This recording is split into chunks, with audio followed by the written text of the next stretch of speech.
ढोढ़ी बुझाला तोहर दरिया, ढोढ़ी बुझाला तहार गणिया मतलब अरे सरवा कोहल कौन सी चाहत रे सारे सब सब तू बतावत काहे ने के ना बोल तो लोग सुन लो हितवा कहत हवा के ढोढ़ी बुझाला तहार गणिया पता ना करे बहुत गणिया कहता ना ढोढ़िया कहत हवे ना दरिया कहता। अरे तोरी बहन का बुरी में हेलीकॉप्टर पेलो तेरी फिर से खाली कहो तो कौन सी कहले हो ढोढ़ी बुझाला तोहर दरिया। अच्छा तो दरिया कहत रे हमार बुझाइल हवे के गणिया कहत रे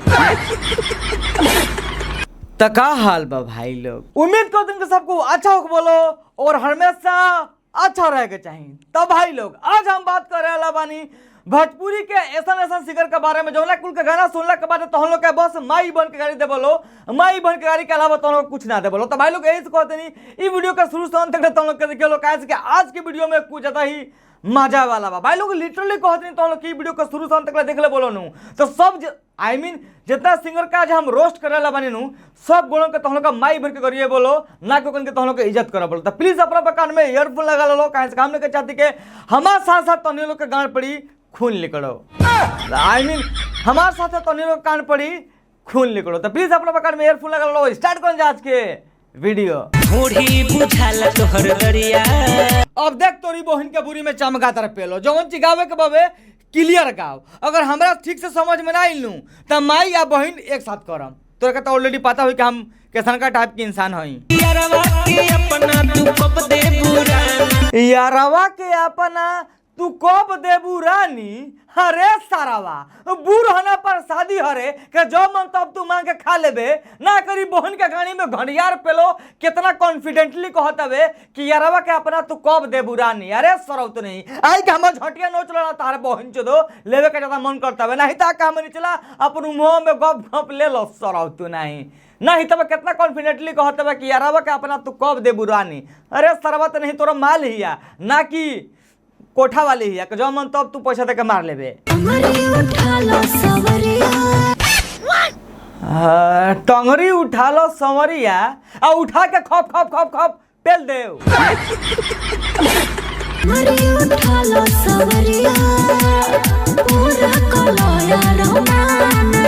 टंगरी उठावो संवरिया पूरा कर लो अरमान हो। अरे ये भौजी शुक्र मनावा कहीं भैया का जगहिया पर हम नहीं ताई भैया का जगहिया पर हम रहती नू तो तहर एक बेर में दू का अरमान पूरा करती एक पेलाई में 2 हाली तहरा का गोभिना करती। अरे सारे एक बेर में एगो लड़की 2 बेर गोभिना कैसे होई रे। अरे सरबा होई ना रे एक हाली पिछला में और एक हाली अगला में। ये भौजी गरमाइल बालू आज कहीं लड़वा पर 5 गाड़ मार लो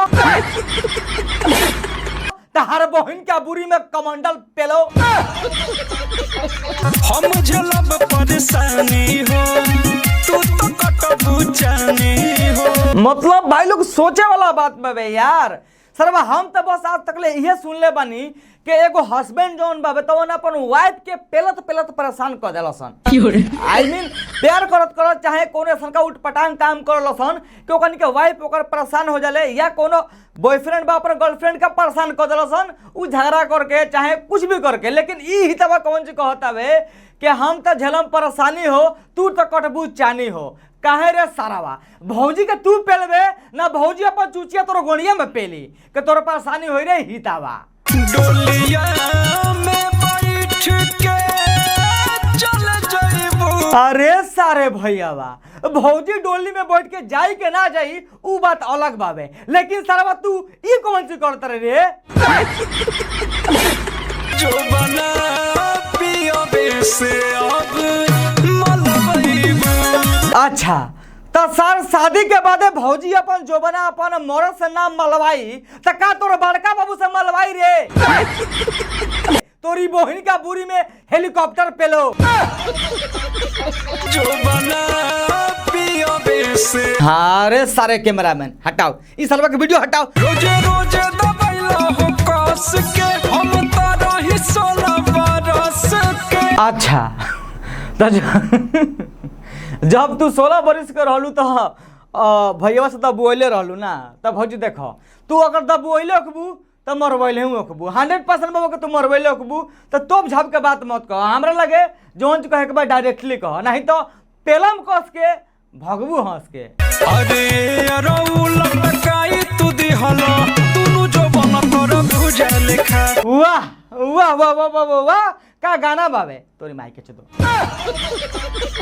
आई मीन भाई लोग का गाना बाबे सुन के सब दिल खुश हो गई। मतलब भौजी के कहनाम सुनत रहो भौजी के कहनाम बाबे के जब उ 16 साल का रहे तो अपन बॉयफ्रेंड से मरवैले रहे और ओकर बॉयफ्रेंड दुनू ओकर जवन तरबूजा बाबे अब 2 गो तरबूजा एगो लड़की के पास कौन चीज रहा तो हम लोग बताओ के ना पड़े तो हम लोग ऑलरेडी पता बाबे उ लटका दिल पूरा तरबूजा निहन तो ये भौजी का तरबूजा ना ओकरा के लौकी कह दिल वो लामका फरी है जुग आ लटकी नीचे है जुग ठीक बाबे पक्का पक्का छिनार बिया भौजी भाई लोग तुम लोग को मनबल चाहे ना 1 नंबर के छिनार बिया पता ना कहीं भौजी के शकल देख के हम कैसा लगा तनु अगर ये भौजी से मजाक मजाक में भी हम एक टिप मांग दें तो हमके फ्री में दे दिए एक टिप। होई जाई राजा हमारा देहिया के गत हे भौजी के कहता तहरा का मरवावे के अगर तू मरवेबू तो तहरा दहिया का तो गत होखेबे करी गत का लासा लस चटा चट घापा घप आई मीन उ होखेबे करी भाई आई मीन भौजी तू समझ सकत तारू तो मरवावल कम करो तार शरीर के गत ना होई आई मीन तहां दहिया के गत ना होई।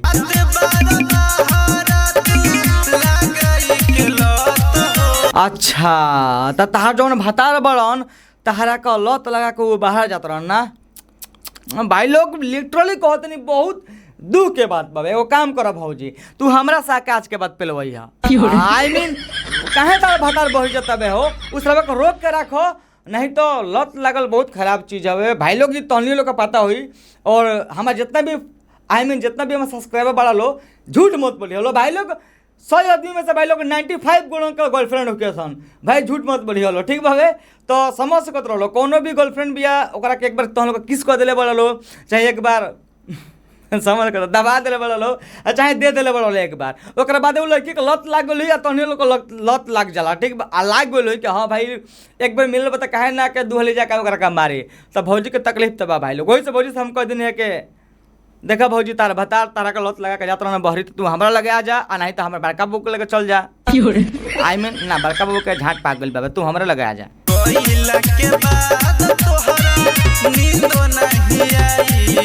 अच्छा तो तारा भातारा का बाहरा गैला के बाद तारा के नींद नहीं ना कौन बात नहीं के भौजी अंगुरिया के सूझ जइहा मतलब आराम से सूझ जइहा ठोकी के सुताई हो का कौन जी कहलू भौजी तनी फिर से खाली कहबू चली जाइबा बाहर तक कौन ठोकी के सुताई हो। अच्छा चल जेबो बाहर तक के ठोक के सुताई हो ए भौजी यही से तरह का हम बार बार लगातार 1000 बार कहत नहीं या तो तू हमरा के बोला ला आ चाहे हमार बड़का बाबू के बोला ला हमनी के ठोकट के साथ साथ नू पेल के लाड़ो पर टांगने जा 360 डिग्री घुमेबे करने जा आई मीन 360 डिग्री घुमेबे करने जा ओकरा से झुलवा का फीलिंग मिल जाए तारा के तो बोला का एक बार ट्राई कर ली अगर तार भतार भरी चल जीनू आ तारा नींद ना लगी अगर तारा ठकुआवे के मन हुई आई मीन ठकुआ का सुतवावे के मन सुते के मन हुई तो हमरा के चाहे हमें बड़का बो के बोला लिया ठोक के नीमत से सुताते हैं तारा वो हिंच दो पेलन जैसन का नू कि दिन ही में खसी के पचौनी खाए के मन कर दे तो याद रखो तारा वो हिंच क्रेजिया कौन है कौन ना पता ना सरवा का करला का कह देते नहीं कुछ समझ में आता कैमरामैन हाँ क्या समझ में आता अच्छा वीडियो रोस्ट होता है तो यही बात पे गाने दे भाग सारे मजाक करनी है सारे तो बस भाई लोग आज के बक्सोदी यही खत्म करते नहीं आई होप कि तुम लोग आज के वीडियो आई मीन आज के वीडियो देखकर तुम लोग अच्छा लगे अगर वीडियो आज के देख अच्छा लगे तो प्लीज वीडियो का लाइक कर दियो अच्छा ना लगे वीडियो के डिसलाइक भी कर सकते रहो लेकिन भाई लोग कोशिश करिए लो वीडियो लाइक करे के और सबसे ये वीडियो का best part I mean best dialogue देकर कौन सुन के तुम लोग के चाहे देख कौन लगा प्लीज कमेंट करके जरूर बताइए हलो और भाई लोग बहुत जल्द आजकल हम वीडियो लेके आवत नहीं तो भाई लोग प्लीज़ सब्सक्राइब जरूर कर लियो और बेल आइकन को होल में प्रेस कर दियो ताकि हम जब भी नौती वीडियो अपलोड करम सबसे पहले तो हम लोग मिल जाते मिले जी फिर से नेक्स्ट वीडियो में तब तक के लिए ओकर से पहले भाई लोग डिस्क्रिप्शन में हमारे इंस्टाग्राम आईडी के लिंक में जा लो इंस्टाग्राम आईडी का हमारे फॉलो कर लो आई मीन इंस्टाग्राम पर हमरा जाकर फॉलो कर लो। अगर तो हम लोग हमरा से कुछ भी बात करे के बाबा तो प्लीज डिस्क्रिप्शन में लिंक पर इंस्टाग्राम आईडी का हमारा जाकर फॉलो कर लियो। नेक्स्ट वीडियो में, तब तक के लिए बाय।